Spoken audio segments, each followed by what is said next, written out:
देखिए, प्रधानमंत्री आवास सबसे सुरक्षित जगहों में से एक माना जाता है। सुरक्षा के लिहाज से देखें तो भी सबसे ज्यादा सेफ है, और इसके साथ ही चूंकि प्रधानमंत्री का आवास है तो निश्चित तौर पर वहां पर जो सैन्य गतिविधियां होंगी, इसके साथ पुलिस की सुरक्षा व्यवस्था होगी, वो भी बेहद पुख्ता होगी। सुरक्षा के चाक चौबंद इंतजाम होंगे। लेकिन इसके बावजूद भी कुछ ऐसी बातें होती हैं जो चौंकाने वाली होती हैं। जी हां, हम बात कर रहे हैं जापान की, और जापान के प्रधानमंत्री का जो आधिकारिक आवास होता है वहां पर अजीबोगरीब और भूतिया जैसी चीजों की बात सामने आई है। देखिए, पूर्व प्रधानमंत्री हाता है, उनकी पत्नी ने जो कहा है कि उन्हें अजीबोगरीब और डरावनी चीजें वहां पर दिखाई दी, और इसके साथ ही उन्हें जो वहां का बगीचा है वहां पर सैन्य आकृतियां भी दिखाई दी। इसके अलावा एक और पूर्व प्रधानमंत्री है, उनका भी कहना है कि इस शाही महल में, यानी कि प्रधानमंत्री आवास में, उनका भूतों से सामना हुआ। आखिर इसके पीछे सच क्या है? क्या वाकई में उस प्रधानमंत्री आवास में भूतों का डेरा है, या ये अफवाह है?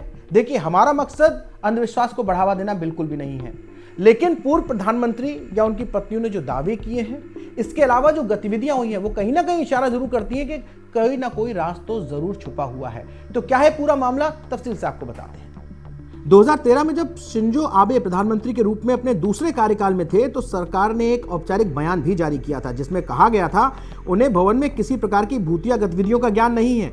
लेकिन पूर्व प्रधानमंत्री हाता की पत्नी यासुको हाता ने 1996 में इस आवास में रहने के दौरान अपने अनुभवों को साझा किया था। उन्होंने कहा था अजीब और डरावनी मौजूदगी के बारे में।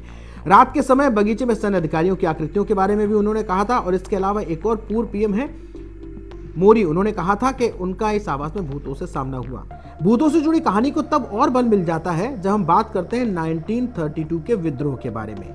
दरअसल प्रधानमंत्री का आधिकारिक आवास जापानी राजनीतिक इतिहास में कई संघर्षों का गवाह रहा है। 1932 में तत्कालीन प्रधानमंत्री की इस आवास में युवा सैनिक अधिकारियों ने हत्या कर दी थी। एक विद्रोह के दौरान यह हत्या की गई थी। इस घटना के 4 साल बाद एक और सैन्य विद्रोह भी इसी स्थान पर पनपा था, और उस समय तत्कालीन प्रधानमंत्री ओकाडा ने एक अलमारी में छिपकर अपनी जान बचाई। हालांकि इस विद्रोह के दौरान 5 लोग मारे गए थे। उस समय विद्रोह के दौरान की एक गोली का निशान भवन के प्रवेश द्वार पर आज भी बना हुआ है। इस बिल्डिंग के बारे में चलिए आपको बताते हैं। 5183 वर्ग मीटर में फैले इस 2 मंजिला पत्थर और ईंट से बने मेंशन को मूल रूप से प्रधानमंत्री कार्यालय के रूप में साल 1929 में बनाया गया था। कई दशकों के बाद इस भवन का रेनोवेशन का कार्य साल 2005 में पूरा हुआ। जापान सरकार ने इसे फिर से भव्य बनाने और प्रधानमंत्री के लिए रहने योग्य बनाने के लिए 8.6 बिलियन येन खर्च किए थे। साल 2005 के बाद ये भवन आधिकारिक रूप से प्रधानमंत्री आवास बना। हालांकि रेनोवेशन से पहले एक पुजारी के जरिए बिल्डिंग में भूतों को निकालने के लिए एक अनुष्ठान भी किया गया था। देखिए, जापान के पूर्व प्रधानमंत्री शिंजो आबे की अगर हम बात करते हैं, तो जब उनका दूसरा कार्यकाल हुआ तो उन्होंने इस आधिकारिक आवास से दूरी बना ली, यानी कि उन्होंने अपने प्राइवेट घर में रहना पसंद किया बजाय आधिकारिक इस आवास के। उनके उत्तराधिकारी हैं, उन्होंने भी इस शानदार भवन में रहना स्वीकार नहीं किया। तो आखिर क्या वजह है कि इन लोगों ने इस भवन में रहना स्वीकार नहीं किया?